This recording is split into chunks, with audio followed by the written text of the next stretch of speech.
Hi family. ఎలా ఉన్నారు? బాగున్నారా? నేను చాలా బాగున్నాను. ఎవరైతే నా ఛానల్ కొత్తగా చూస్తున్నారో సబ్స్క్రైబ్ చేయండి. ప్లీజ్ సపోర్ట్ చేయండి. ఈ చిన్న ఛానల్‌ని సపోర్ట్ చేయండి. స్టార్టింగ్‌లో ఉన్నానండి. ప్లీజ్ మీ సపోర్ట్ నాకు చాలా కావాలి. సబ్స్క్రైబ్ చేయండి, లైక్ చేయండి, షేర్ చేయండి. ఏంటంటే ఈరోజు అగ్ని పరీక్ష 2 9th డే. ఏంటంటే నాకు ఈరోజు నిజంగా చెప్తున్నాను. నేను అంత ఇంట్రెస్ట్ చూడట్లే ఇన్ని రోజులు. కానీ నిన్న కళ్యాణ్ వచ్చిన రోజు కాంచి బాగా చూస్తున్నా 2 డేస్ నుంచి. నిన్న ఈ 2 డేస్ ఎపిసోడ్స్ సూపర్ ఉన్నాయి అబ్బా! ఏంటంటే రోహిత్ అబ్బాయి ఎలా అంటే సైలెంట్‌గా ఉంటాడు. సైలెంట్‌గా ఉన్న పర్సన్ ఆ అబ్బాయిలో ఇంత మ్యాటర్ ఉందా? అంటే కొంతమంది పైకి సింపుల్‌గా ఉంటారు. కానీ పైకి కనిపియడు. కానీ ఆ అబ్బాయి కూడా ఇలాంటి వాడే, రోహిత్ కూడా. అలాంటి వాడు ఈరోజు ఆ గేమ్ అనేది చాలా అంటే చాలా బాగా ఆడాడు. చెప్తాను ఎక్కడెక్కడ అనేది. ఫస్ట్ వచ్చేసి శ్రీముఖి అందరూ ఎలా ఉన్నారో అని అడుగుతుంది. మేము బాగున్నాం అంటది. బాగున్నాం అక్క అని అంటారు అందరూ. తర్వాత వచ్చేసి ఫిజికల్ టాస్క్ పెడతారు. ఎవరికంటే ఎవరు ఆడతారు అని అడిగిద్ది శ్రీముఖి. మిథిలేష్ అండ్ రోహిత్ ఇద్దరు వస్తారు. అంటే రోహిత్ ఎంత సింపుల్గా ఉంటాడంటే అబ్బాయిని చూస్తే ఫస్ట్లో వచ్చినప్పుడు ఈ అబ్బాయికి ఏం ఆడతాడు అంటే బాడీ లేదు, సింపుల్గా ఉంటాడు, మామూలు షర్ట్ వేసుకొని వస్తాడు. మిథిలేష్ అలా కాదు, బాహుబలి ఉంటాడు చూడు, అలా ఉన్నాడు అబ్బాయి. జిమ్కి వెళ్తాడట్టుంది రోజు. అలాంటి అబ్బాయిని అదే ఏంటంటే కుస్తీ అంటే చేతులు కుస్తీలు పడతారు కదా, అది అలా అంటే అట్లా రోహిత్ పట్టుకున్నడో లేదో 5 నిమిషాలకి ఆ అబ్బాయి చెయ్యి కిందకి డ్రాప్ అయిపోయింది. అలా అందరు జడ్జెస్ అందరూ ఆశ్చర్యపోయారు. రోహిత్ అంటే అంటే ఇంత రోహిత్ మిథిలేష్ గెలుస్తాడని అందరూ అనుకున్నారు. కానీ రోహిత్ గెలిచేసరికి అందరూ ఆశ్చర్యపోయారు. అంటే చూసి ఎవరిని అంచనా వేయకూడదు అనేది రోహిత్‌ని చూసి అందరికి అర్థమైంది. నేనే ఆశ్చర్యపోయినా.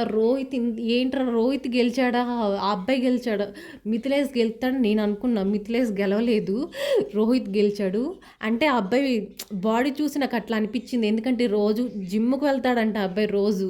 అలాంటి అబ్బాయిని ఓడించాడంటే రోహిత్ నువ్వు యాక్సెప్ట్ అంటే కొన్ని పర్సన్ చూసి ఈ అబ్బాయి ఏం గెలుస్తాడులే అనుకుంటాం. కానీ రోహిత్ గెలిచాడు.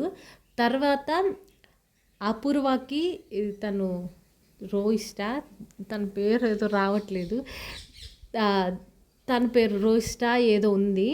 వాళ్ళిద్దరికి పెడితే అపూర్వ ఓడిపోయింది. ఆపోజిట్ అమ్మాయి గెలిచింది. అపూర్వ మాటలకే కానీ ఏం లేదు. సృష్టి గెలిచింది. సృష్టి అమ్మాయి పేరు. అమ్మాయి గెలిచింది. తర్వాత ఇంకా ఫిజికల్ టాస్క్ పెడతారబ్బా. అంటే ఓట్ అపీల్ అంటే 2 గ్రూపులుగా డివైడ్ చేస్తారు. రెడ్ టీమ్ వచ్చేసి వీక్, బ్లూ టీమ్ వచ్చేసి స్ట్రాంగ్ అని అర్థం. బాయ్స్ గర్ల్స్ సపరేట్ అవుతారు. ఫస్ట్ వచ్చేసి బాయ్స్ అంటే ఒక కుర్చీని పెడతారు. ఆ కుర్చీ చుట్టూ తిరగాలి. ఆ కుర్చీలో కూర్చున్న వాళ్ళు గెలిచినట్టు.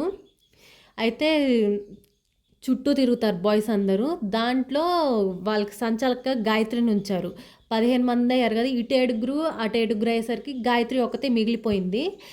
గాయత్రి మిగిలిపోతే గాయత్రిని సంచాలకగా పెడతా. గాయత్రి ఇక్కడ కన్ఫ్యూజ్ అవుతుంది. ఏంటంటే ఫస్టు అమ్మని కూర్చున్నాడని చెప్తుంది. అక్కడ అందరూ వచ్చేసి నువ్వు చూసావా ఎవరు కూర్చున్నారో కరెక్ట్ అని. తర్వాత రోహిత్ కూర్చున్నాడని చెప్పిద్ది. ఇక్కడ ఒక పాయింట్ అబ్బా, రోహిత్ బ్లూ బ్యాండ్ కట్టుకుంటాడు, టీంని లీడ్ చేస్తాడు. ఇదొక పాయింట్ అబ్బా, ఇక్కడ ఇంప్రెమిస్. అంటే ఇంత సైలెంట్గా ఉన్నాడు. అబ్బాయి వచ్చేసి ఆలోచన విధానం కూడా ఎవరిని ఎంచుకోవాలో వాళ్ళని ఎంచుకున్నాడు. ఆర్కేని ఎంచుకున్నాడు. ఎందుకంటే అబ్బాయి చెప్పిన రీజన్స్ కూడా కరెక్ట్గా ఉన్నాయి. అబ్బాయి టెన్షన్ పడతాడు, చిన్న వాటికి టెన్షన్ పడతాడు, ఇబ్బందిగా ఫీల్ అవుతాడు అన్నట్టు చెప్పాడు. అది కరెక్టే. అబ్బాయి చిన్న వాటికి టెన్షన్ పడతాడు, ఇబ్బంది పడుతుంటాడు, సఫర్ అంటే కొంచెం ఎట్లా గందరగోళంగా ఉన్నట్లుంటాడు. కరెక్ట్గా చెప్పాడు. రెండోసారి వచ్చేసి అమ్మాయిలు చుట్టూ తిరుగుతుంటే ఎవరు గాయత్రి కాదు, ఎవరో కూర్చుంటారబ్బా. అమ్మాయిల పేరు అంత గుర్తుకు రావట్లేదు నాకు. ఎవరు కూర్చుంటే ఆ అమ్మాయి అపూర్వాన్ని తీసేసిద్ది. నన్ను తీసేసి రెడ్ టీంలోకి పంపించింది. నేను మళ్ళీ కంబ్యాక్ అవుతాను, ఒక్క ఆట గెలిచి ఓడిపోయినందుకే నువ్వు నన్ను రెడ్ టీంలోకి పంపిస్తావా అన్నట్టు వెళ్ళిపోయింది అమ్మాయి రెడ్ టీంలోకి. తర్వాత రెండోసారి చరణ్‌ని సంచాలక్ చేస్తాడు. అప్పుడు ఇంకొక అమ్మాయిని మర్చిపోయిన చరణ్ అబ్బా సూపర్! ఆ అబ్బాయి ఎంత పాజిటివ్‌గా ఉంటాడో అంత పాజిటివ్, అంత పాజిటివ్. ఈ అబ్బాయి కూడా 'బిగ్ బాస్'లో ఉండాల్సిన అబ్బాయే. ఎందుకంటే ఆ అబ్బాయి ప్లేస్ ఒక చిన్న ప్లేస్ ఇస్తే చాలు అల్లకపోతాడు. చాలా అంటే అమ్మాయిలొచ్చి అందరూ ఒక్క మీద పడిపోతారు కుర్చీలోనే. ఎవ్వరు కరెక్ట్ డెసిషన్ తీసుకుంటే ఎవరు ఫస్ట్ కూర్చున్నారంటే మిథుల కూర్చుంది. ఆ అమ్మాయి పేరు మిథుల అని సంథింగ్, నాకు వచ్చిన పేరు చెప్తున్నా. కూర్చుంటే కరెక్ట్ డెసిషన్ తీసుకుని ఆ అమ్మాయి కూర్చుంది. అప్పు ఆపు ఈ అమ్మాయి కూర్చోలేదు అన్నట్టు చెప్తాడు. కరెక్ట్ డెసిషన్ తీసుకున్నాడు. అట్లా టీములుగా అయినాక ఆపోజిట్ అంటే రెడ్ టీంలో బ్లూ టీంలో అన్నట్టు డివైడ్ అయ్యి అన్నట్లు ఉంటుంది. లాస్ట్కి వచ్చేసి అమన్ మిగులుతాడు. అమను ఇంకా తన పేరు ఏదో ఉందబ్బా.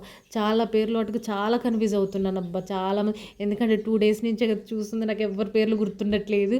అమను, రోహిత్, నాకు రాజకుమారి, అపూర్వ, చరణ్ వీళ్ళ పేర్లు మాత్రం స్ట్రాంగ్ పడిపోయాయి అబ్బా. వీళ్ళందరూ స్ట్రాంగ్ ఉన్నారు.